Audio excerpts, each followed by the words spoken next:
আসসালামু আলাইকুম। এডুকেশন 360 পক্ষ থেকে সবাইকে স্বাগতম। আশা করি সবাই ভালো আছেন। হাজী মোহাম্মদ দানেশ ও বিজ্ঞান প্রযুক্তি বিশ্ববিদ্যালয় স্নাতক প্রথম বর্ষ ভর্তি 2025 এর পরীক্ষা ইতিমধ্যে শেষ এবং কি রেজাল্টও পেয়ে গেছো। তো এখন তোমাদের সাবজেক্ট চয়েস কিভাবে দিতে হয় এবং কি ধাপ আছে বা কি ধাপ অবলম্বন করতে হবে এই বিষয়গুলাই দেখাবো আজকের এই ভিডিওতে। তোমরা জানো যে 12 মে আজকে থেকে তোমাদের সাবজেক্ট চয়েস শুরু, যা চলবে তোমাদের 15 মে পর্যন্ত। তো অবশ্যই 15 তারিখের ভিতর তোমার এই কাজটা করে ফেলতে হবে। যাদের সিরিয়াল আসছে বা পজিশন আসছে অর্থাৎ লিস্টে আছো তাদের ক্ষেত্রে এটা খুবই গুরুত্বপূর্ণ। তো চলো শুরু করি। শুরু করার আগে ছোট্ট একটা রিকোয়েস্ট থাকবে, যারা এই চ্যানেলের ভিডিও দেখে উপকৃত হচ্ছ তারা অবশ্যই চাইলে চ্যানেলটি সাবস্ক্রাইব করে পাশে থাকতে পারো। তো চলো শুরু করি। তো হাজী মোহাম্মদ দানেশ ও বিজ্ঞান প্রযুক্তি বিশ্ববিদ্যালয়ের ওয়েবসাইটে আসলে আমরা একটা নোটিশ দেখতে পাবো যে স্নাতক ভর্তি পরীক্ষা 2025 এর ফলাফল ও উত্তীর্ণ পরীক্ষার্থীদের পছন্দক্রম পূরণ সংক্রান্ত বিজ্ঞপ্তি। যদি আমরা একটু বিজ্ঞপ্তি ডাউনলোড করি তাহলে আমরা এখানে যেটা দেখতে পাবো যে এখানে গুরুত্বপূর্ণ তারিখ সমূহ দেখতে পাবো এবং কিভাবে তোমাদের চয়েস দিতে হবে এই বিষয়টা কিন্তু এখানে উল্লেখ করছে এবং কোন ওয়েবসাইটের মাধ্যমে যাইতে হবে। এই যে এই ওয়েবসাইট www.hstu.ac.bd প্রকাশিত হয়েছে।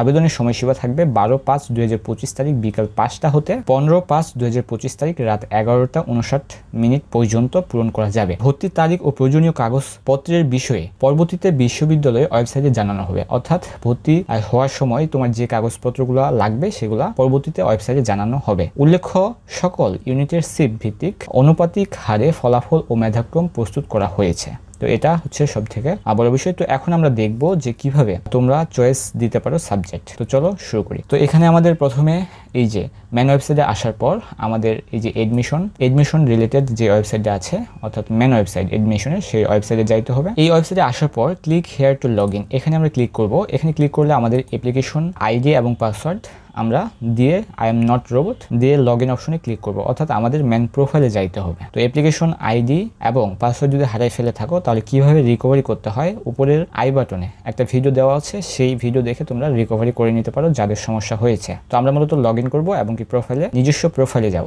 লগ ইন করার পর আমাদের ঠিক এরকম ইন্টারফেস আসবে। আমরা যদি একটু নিচে স্ক্রল করি তাহলে কিন্তু আমরা এখানে আমাদের রেজাল্ট দেখতে পাবো এবং ফলাফল সিট ভিত্তিক দেওয়া হয়েছে এবং বিভিন্ন বিষয়ের আসন সংখ্যা সিট অনুযায়ী ভাগ করা হবে। স্নাতক ভর্তি পরীক্ষা 2025 এর ফলাফল পুনর্নিরীক্ষণের আবেদন 13/5/2025 রাত 11টা 14/5/2025 রাত 11:59 পর্যন্ত করা যাবে। অর্থাৎ পুনর্নিরীক্ষণ তুমি যদি চাও যে তোমার রেজাল্ট আবার দেখবা, তো যাদের ফলাফল আশানুরূপভাবে খারাপ হয়েছে বা তোমাদের যদি কনফিডেন্স থাকে তারা স্নাতক ভর্তি পরীক্ষা HSTU এর পুনর্নিরীক্ষণের আবেদন তোমরা এই যে 13/5/2025 রাত 12টা থেকে 14/5/2025 রাত 11:59 পর্যন্ত তোমরা করতে পারো।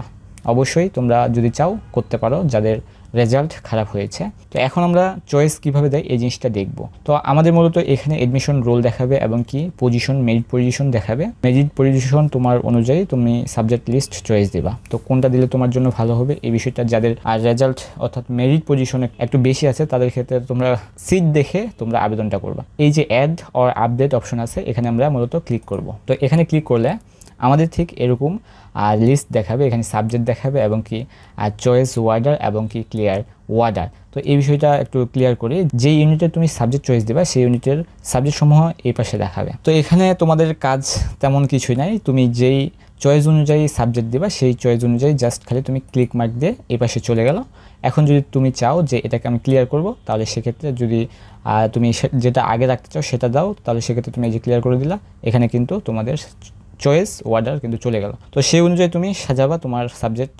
এখানে তোমাদের তেমন কিছুই কাজ নাই, জাস্ট খালি তুমি সাবজেক্ট সাজায় তুমি সাবমিট অপশনে ক্লিক করবা। তো চলো দেখি আমি সাবজেক্ট সাজাই, সাবমিট অপশন করার পর কি আসে। আমরা সিরিয়াল অনুযায়ী সাবজেক্ট লিস্ট সাজাবো। এখন প্রথমে ইংরেজি দিলাম, ইকোনমিক্স দিলাম, সোশ্যোলজি দিলাম, তারপর ডেভেলপমেন্ট স্টাডি দিলাম। অবশ্যই নিজের সাবজেক্ট অনুযায়ী নিজের চয়েস অনুযায়ী তোমরা সাজাবা। তোমরা সিট দেখে অর্থাৎ কোন সাবজেক্টের কত সিট সংখ্যা আছে, কয়টা বরাদ্দ আছে সেই অনুযায়ী তোমরা সাজাবা। দিয়ে সাবমিট অপশনে ক্লিক করবা। সাবমিট অপশনে ক্লিক করলে ঠিক আমাদের এরকম ইন্টারফেস আসবে, অর্থাৎ আমাদের প্রোফাইলে নিয়ে চলে আসবে। আবার যদি একটু নিচে স্ক্রল করি তাহলে আমরা ঠিক এরকম ইন্টারফেস দেখতে পাবো। এখানে সাবজেক্ট ওয়ার্ডার অর্থাৎ আমরা যে ওয়ার্ডার দিলাম আর কি চয়েস দিলাম সেটা দেখাবে। তো এই হচ্ছে সাবজেক্ট চয়েসের। এখানে তেমন কিছুই কাজ নাই, জাস্ট তুমি সাবজেক্ট চয়েস দিলা, এটা তুমি তোমার নিজের ফোন থেকে করতে পারবা। তো এই হচ্ছে সবকিছু চয়েস দেওয়ার নিয়ম। তোমাদের যেই ইউনিটের সাবজেক্ট তোমরা চয়েস দিবা এই ইউনিট ঠিক সেম প্রসেস।